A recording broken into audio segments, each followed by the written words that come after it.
Nous allons rapidement parler du sceau, qu'est le baptême, du sceau S-C-E-A-U, le sceau.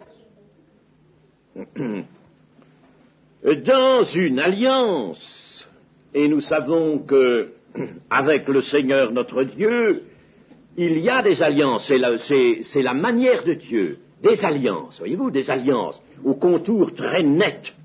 Et Dieu fait entrer dans l'alliance, il faut entrer dans l'alliance. Pour être sauvé, il faut entrer dans l'alliance, n'est-ce pas? Entrer dans l'alliance nouvelle aujourd'hui, fondée sur le sang de Jésus, sur le sang, n'est-ce pas? Quand Jésus a présenté la coupe, il a dit « Ceci est la nouvelle alliance en mon sang ». Nouvelle alliance. Alors, il faut entrer dans l'alliance. Et quand on entre dans l'alliance, vous pouvez remarquer, n'est-ce pas, ce qui s'est passé. Il y a eu 5 grandes alliances. Grandes alliances. Bon, je ne vais pas reprendre cet enseignement-là, mais rappelons-nous, l'alliance, par exemple, n'est-ce pas, avec Abraham. Hein, Abraham. Alors, cette alliance avec Abraham, n'est-ce pas, il y avait des clauses. Et il y avait un sceau à apposer, et le sceau à apposer du côté de l'homme, du côté d'Abraham, n'est-ce pas, et de sa descendance, c'était la circoncision. Bien. Quand Moïse arrive, eh bien, on va sceller l'alliance par l'aspersion du sang sur le livre, sur le peuple, le livre que Moïse avait écrit contenant les paroles de l'Éternel, sur le peuple, n'est-ce pas? Voilà. Alors on scelle l'alliance. Dieu, lui, la scelle aussi de son esprit. Il veut que ses promesses soient inscrites dans le livre autant que les clauses même de l'alliance. Il scelle donc, et l'alliance est scellée par les deux parties. L'alliance est un traité entre Dieu, n'est-ce pas, qui en prend l'initiative, naturellement, et l'homme. Eh bien, il y a toujours réciprocité dans une alliance, dans un traité. Dieu appose son sceau, n'est-ce pas? Il faut que l'homme appose le sien. Hein? Chacun apporte sa signature, si vous voulez. Alors, Dieu a apposé son sceau quand il s'agit d'un croyant qui a reçu la grâce du pardon de ses péchés. Il a apposé son sceau, nous l'avons lu, notre frère l'a lu l'autre jour, là, marqué de son sceau dans 2 Corinthiens, chapitre 1er, n'est-ce pas? Ils sont marqués de son sceau, et puis nous avons vu dans les Éphésiens, scellés du Saint-Esprit. Le mot grec qui est là, c'est le mot phragis, n'est-ce pas, qui veut dire une marque apposée, une marque scellée du Saint-Esprit. Et notre frère nous a dit qu'il ne s'agissait pas là du baptême du Saint-Esprit, mais qu'il s'agissait là, n'est-ce pas, de ce Saint-Esprit par lequel Dieu transforme un homme pécheur, n'est-ce pas, en un homme pardonné et régénéré par le Saint-Esprit. Eh bien, il faut que le croyant, celui qui a reçu cette régénération, n'est-ce pas, appose son sceau aussi, et le baptême est le sceau qu'il va apposer, n'est-ce pas, à son acceptation de l'alliance, et notamment dans cette alliance d'un Sauveur en Jésus-Christ et d'un Seigneur.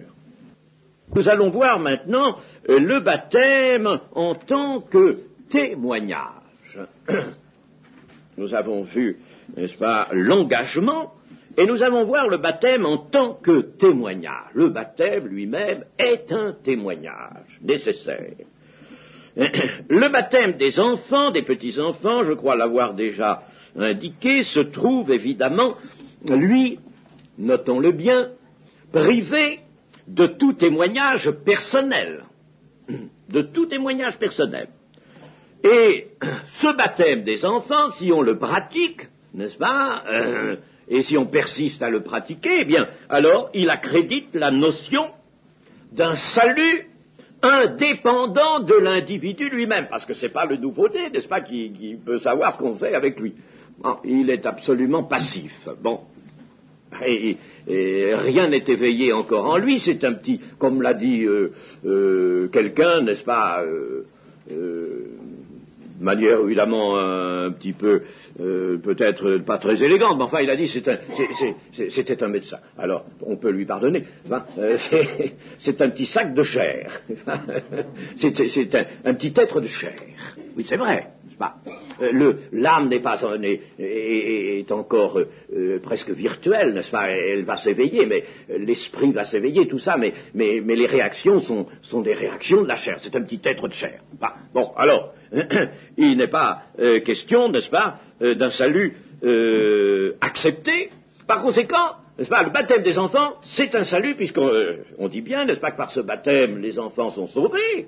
Alors il faudra qu'ils confirment plus tard. Bon, mais ils sont sauvés déjà, n'est-ce pas? Alors c'est un salut indépendant de l'individu. Et ça n'existe pas. C'est déjà une hérésie, n'est-ce pas, à ce point de vue-là.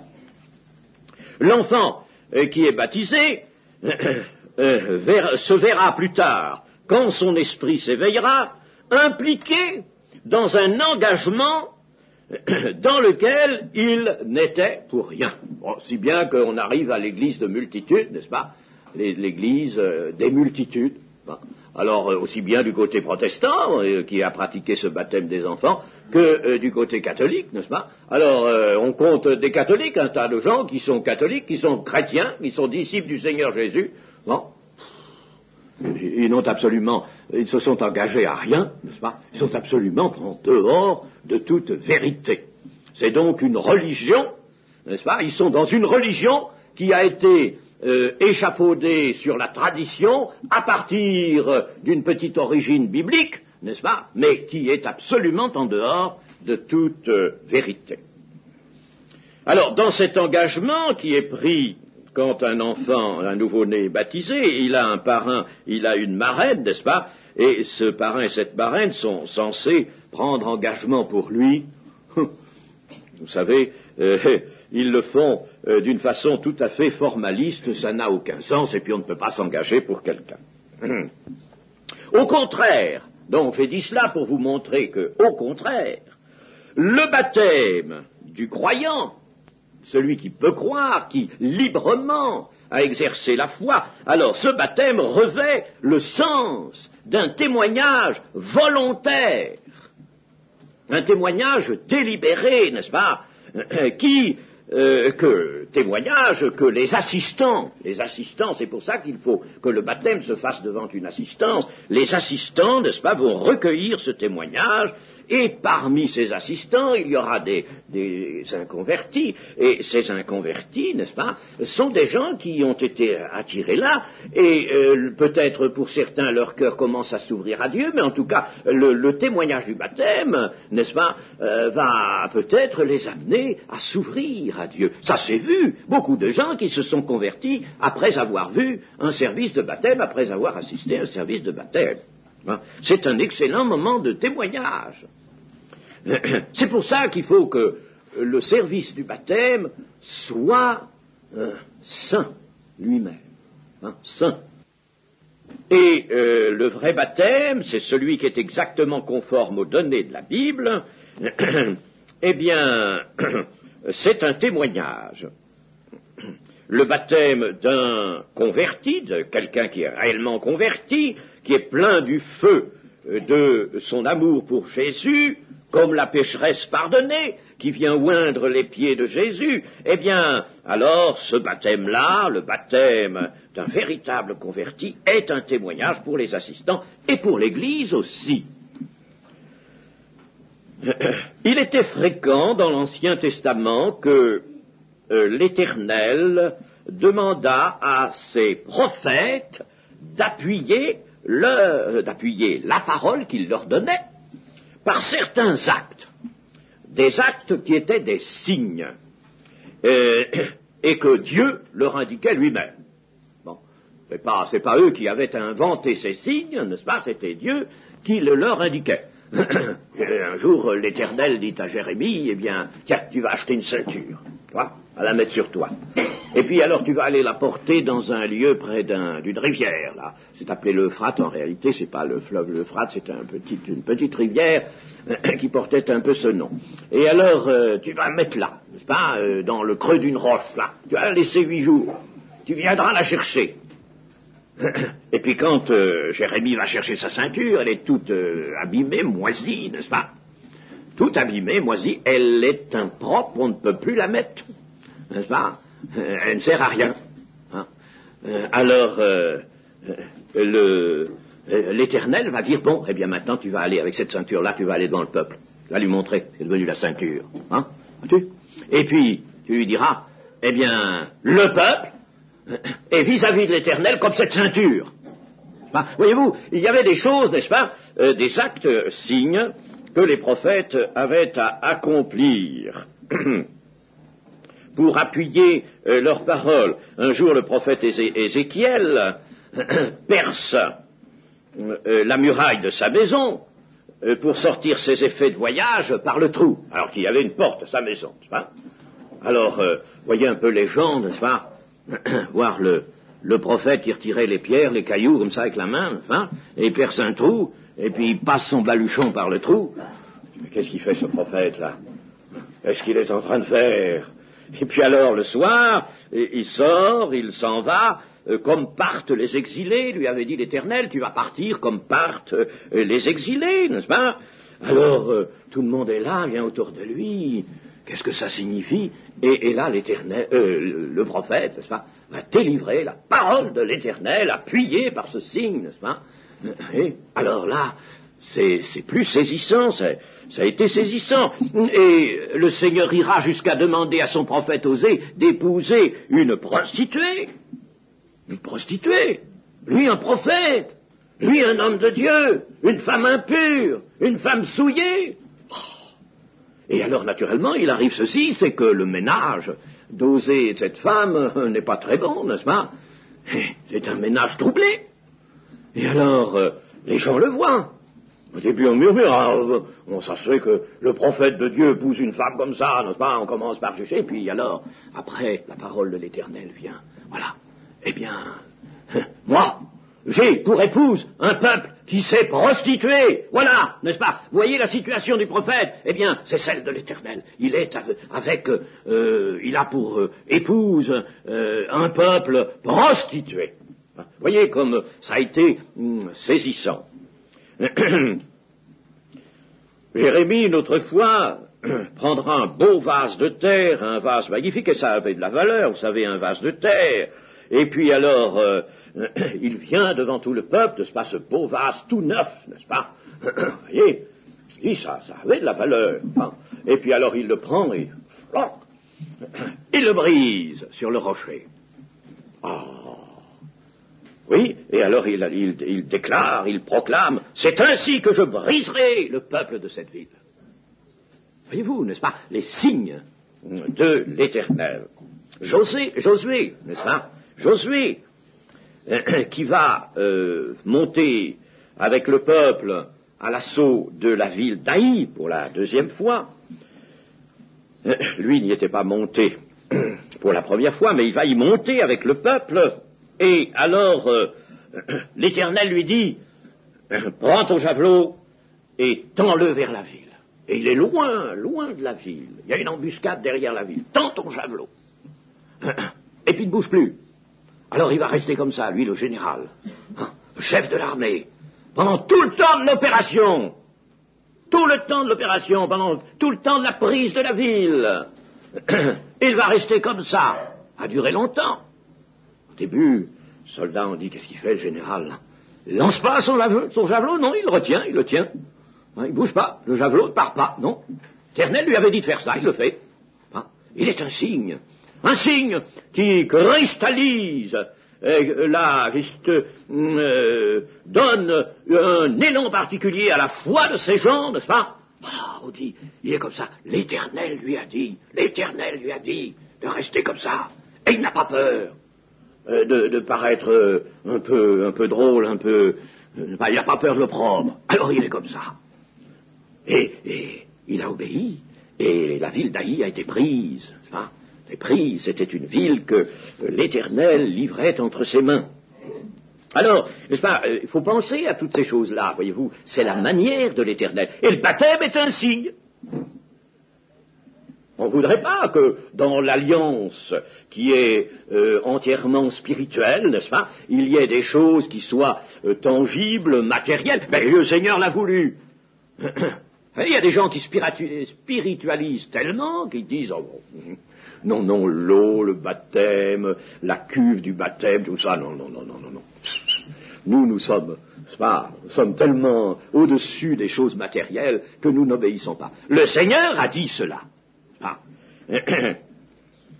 C'est pourquoi il importe que lors d'un service de baptême, la parole de Dieu soit clairement lue et que tout se déroule en la présence du Seigneur et que, de par le Saint-Esprit, le témoignage qu'est le baptême puisse opérer dans les cœurs.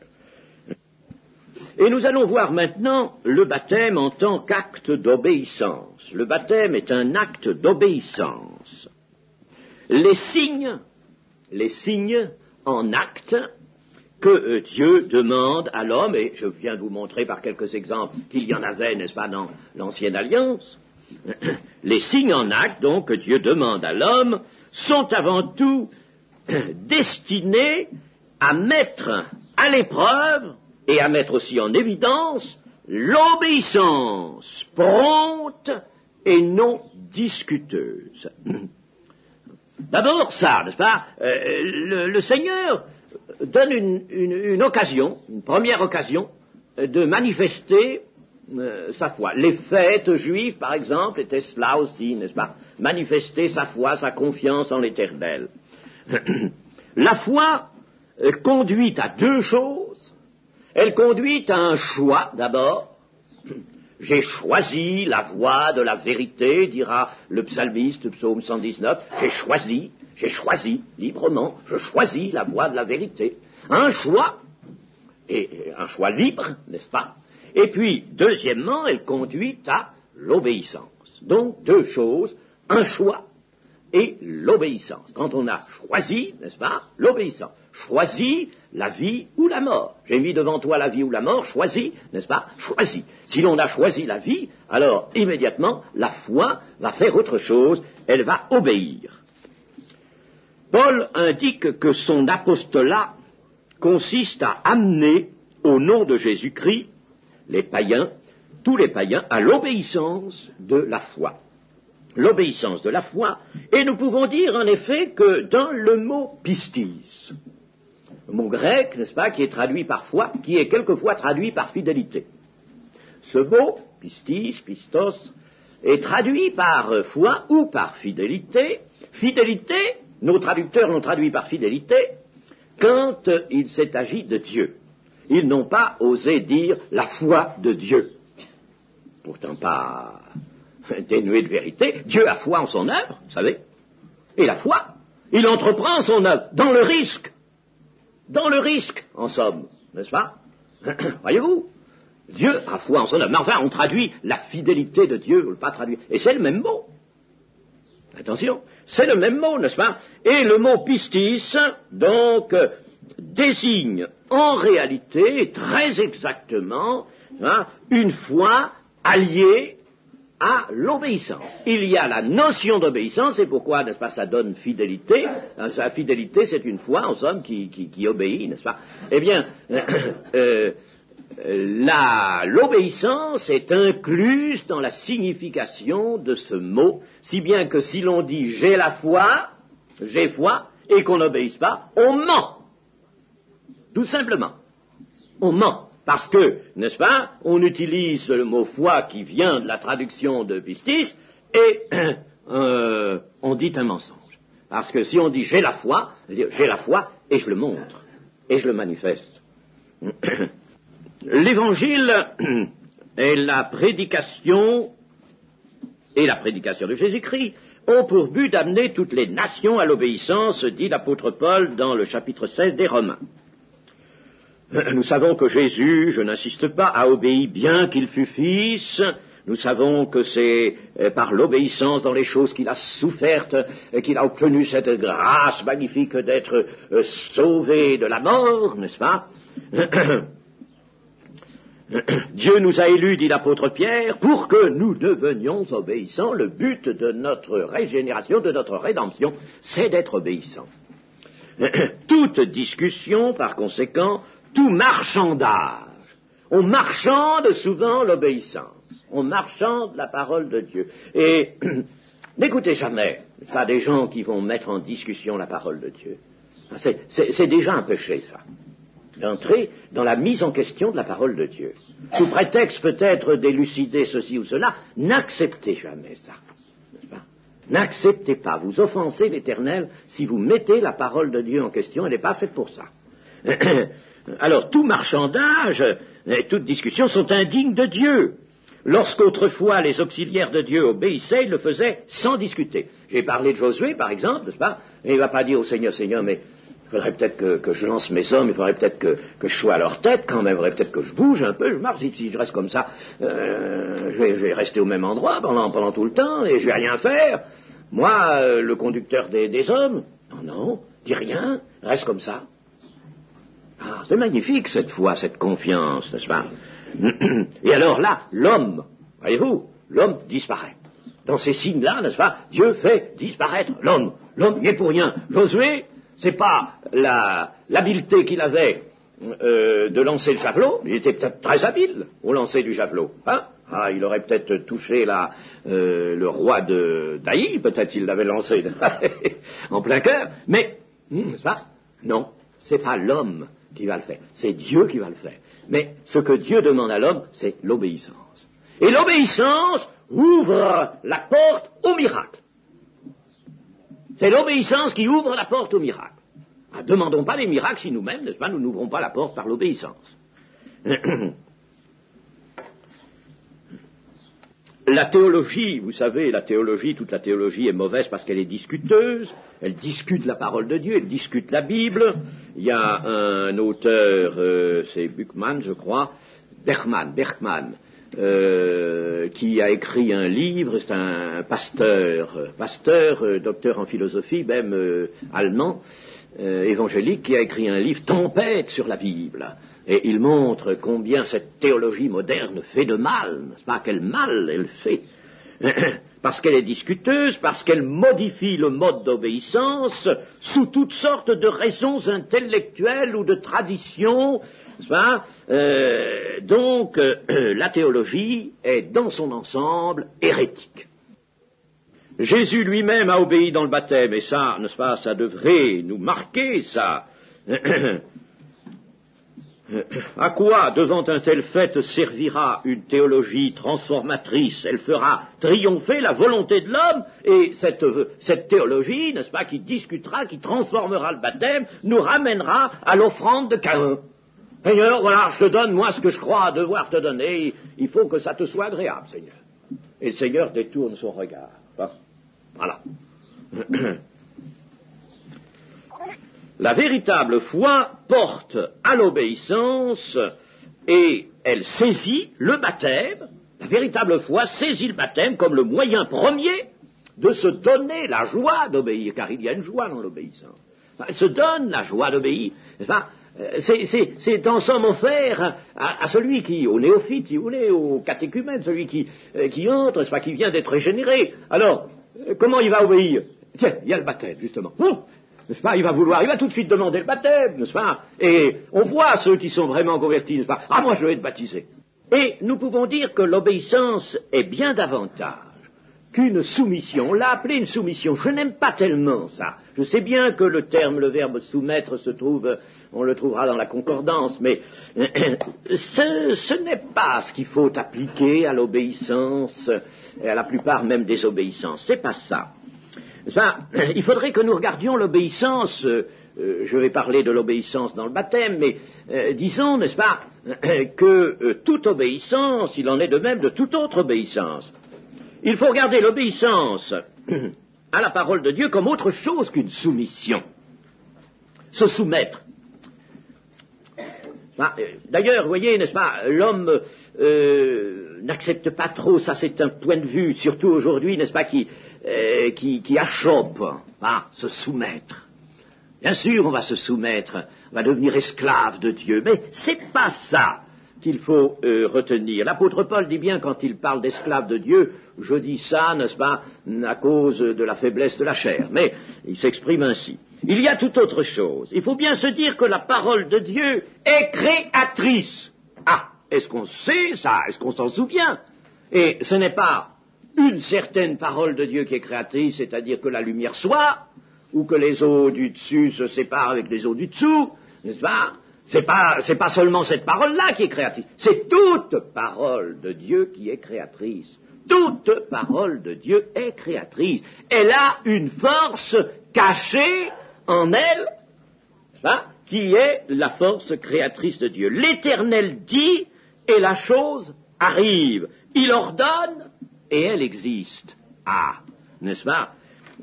Ainsi, obéir dans le baptême, notamment, n'est-ce pas, c'est obéir à la parole de Dieu. Il y a des finaux partout, vous savez, n'est-ce pas? Il y a des finaux, des gens qui se glissent, qui se faufilent. Alors il y en a un qui disait une fois, ah mais c'est pas dit de se faire baptiser, hein? C'est pas dit. Non. Il y a dans l'évangile de Matthieu, n'est-ce pas, faites des disciples et baptisez-les. Alors c'est dit ça aux pasteurs de baptiser, il n'est pas dit aux gens de se faire baptiser. Ouais, vous vous rendez compte? Alors je ne sais pas qui les pasteurs vont baptiser, il n'y a personne qui veut le baptême, n'est-ce pas? Mais il est bien écrit ceci, que chacun de vous soit baptisé au nom de Jésus-Christ pour le pardon de ses péchés. Et ça, c'est le jour de la Pentecôte, n'est-ce pas? Premier message d'évangélisation de Pierre. Voilà, alors les gens disaient, qu'est-ce qu'il faut que nous fassions? Ils sont touchés, n'est-ce pas? Que chacun de vous soit baptisé au nom de Jésus-Christ. Hein? Voilà. Alors, par conséquent, il y a là bien cet ordre, n'est-ce pas, qui retentit sur toute l'Église. Et puis Jésus a lui-même dit dans Marc 16, celui qui croira et qui sera baptisé sera sauvé. Alors c'est pas la peine de vouloir échapper par là. La parole de Dieu, n'est-ce pas, est bien celle-ci, soyez baptisés, faites-vous baptiser. Obéir à la parole de Dieu, c'est accomplir la volonté de Dieu.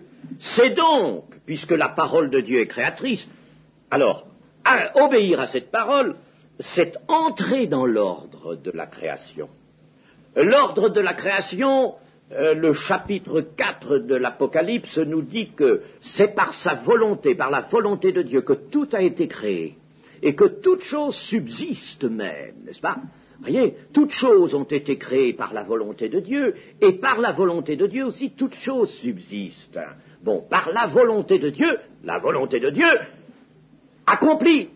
Alors, notre obéissance va accomplir la volonté de Dieu, qui est créatrice, qui porte en elle une puissance, une force. Vous voyez par conséquent ce qui va sortir du baptême.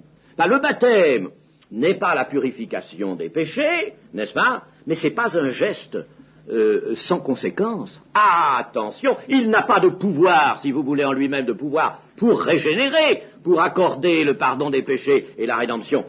C'est, n'est-ce pas, la grâce de Dieu qui le fait directement dans le cœur du croyant. Mais attention, le baptême n'est pas sans conséquence. Conséquence en forme de bénédiction dans les lieux célestes en Christ, des bénédictions sur toute la vie qui vont déjà, n'est-ce pas, se préparer pour la vie du baptisé. Parce que la parole est créatrice, et si l'on accomplit, on entre dans l'ordre de la création. On entre. Si on n'accomplit pas, on reste en dehors de l'ordre de la création. Si l'on accomplit, on se lie à Dieu par Jésus-Christ, et on entre vraiment dans la marche dans la vérité. Marcher dans la vérité, c'est pas seulement marcher avec une petite mémoire, n'est-ce pas, bien chargée de versets bibliques. Hein? Marcher dans la vérité, c'est marcher en accomplissant la parole de Dieu. Hein? Voilà, c'est marcher en faisant la volonté de Dieu. Et c'est, disons, glorifier le Seigneur. Et qui peut désobéir? Qui désobéit à la parole de l'Éternel, que ce soit pour le baptême ou pour autre chose? Jérémie nous dit, ce sont les sages. Ce sont les sages. Les sages, ceux qui prétendent être sages. Et Jérémie d'ajouter, ces gens-là ont méprisé la parole de l'Éternel, alors, mais quelle sagesse ont-ils? Quelle sagesse? Qu'est-ce que c'est cette sagesse-là? Ils ont méprisé la parole de l'Éternel. Quelqu'un qui ne se fait pas baptiser. Jérémie nous dit, ceux qui résistent, qui désobéissent à la parole de l'Éternel, sont encore les scribes, ou les écrivains, ou comme dit Paul, les disputeurs de ce siècle, les raisonneurs, les disputeurs, toute cette engeance-là, n'est-ce pas? C'est une engeance fâcheuse devant l'Éternel que ces gens-là. Ce sont des gens qui sont dans le trouble, dans le mal. Enfin... Et Jérémie déclare que la plume des scribes est mensongère. La plume des scribes, méfiez-vous de la plume, de pas mal de livres, n'est-ce pas? Faites bien attention à cela. Si elle est obéie, la parole, alors, n'est-ce pas, va, elle, mettre en disponibilité sa force créatrice, sa puissance. Et c'est pour ça que dans le livre des Actes, au chapitre 19, il nous est dit, et c'est Luc qui rédige les Actes, là, il nous parle de Paul, là, en Asie, et il nous dit que la parole croissait en puissance et en force.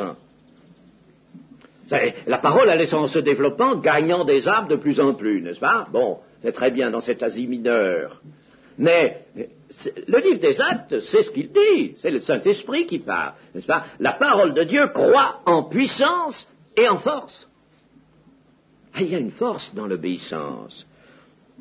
La parole de Dieu est une épée, l'épée de l'Esprit, n'est-ce pas? Alors, si on néglige ou si on refuse le baptême, eh bien, on néglige pour le moins l'épée. Mais, encore, on va l'amener à se tourner contre soi-même. L'épée va se tourner contre soi-même. Et c'est ainsi, n'est-ce pas, qu'une bonne partie du christianisme est ravagée par toutes sortes de maux et, disons, d'absence de bénédiction. C'est surtout le vide des bénédictions, le vide. Et puis, disons que obéir à la parole de Dieu, et notamment dans le baptême, et d'abord, dans le baptême, eh bien, c'est échapper. Ne pas obéir, veut dire, c'est échapper à la sanctification. Tout est sanctifié par la parole de Dieu et par la prière, dit Paul. Tout est sanctifié, n'est-ce pas? Et Jean 17 aussi, n'est-ce pas, la prière sacerdotale de Jésus, n'est-ce pas? Il y a cette demande du Fils au Père, sanctifie-les par ta parole. Ta parole est la vérité. Sanctifie-les par ta parole. La parole a une force créatrice.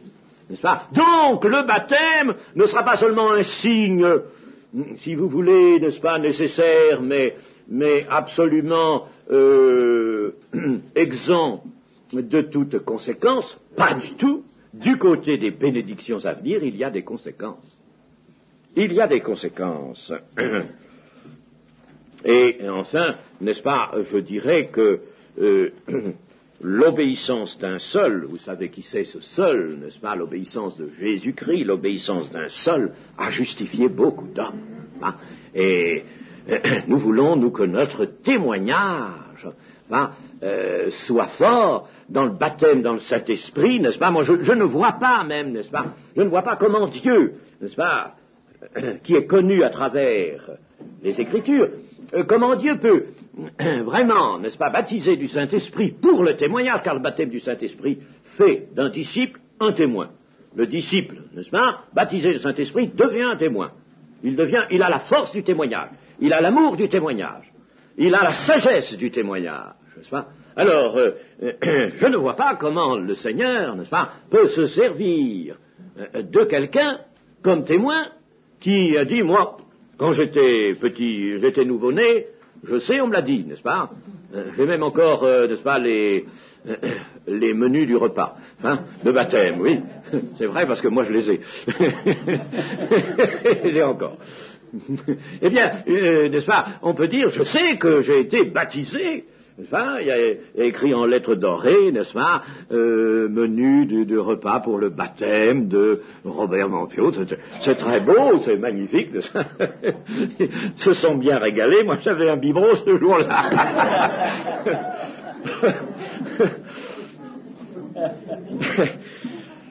mais enfin, n'est-ce pas, disons, n'est-ce pas, ceci, c'est que ceux qui s'en tiennent à ça, n'est-ce pas, à cette obéissance, n'est-ce pas, eh bien, ils se placent en dehors de toutes les bénédictions de Dieu. L'obéissance d'un seul a justifié beaucoup d'hommes. Et si nous voulons, nous, par le témoignage, n'est-ce pas, amener beaucoup d'hommes à recevoir la justification de Jésus-Christ, il faut que nous amenions non seulement la force du témoignage, mais la sagesse du témoignage, mais l'amour, et l'amour dont nous nous serons nous-mêmes servis pour l'obéissance.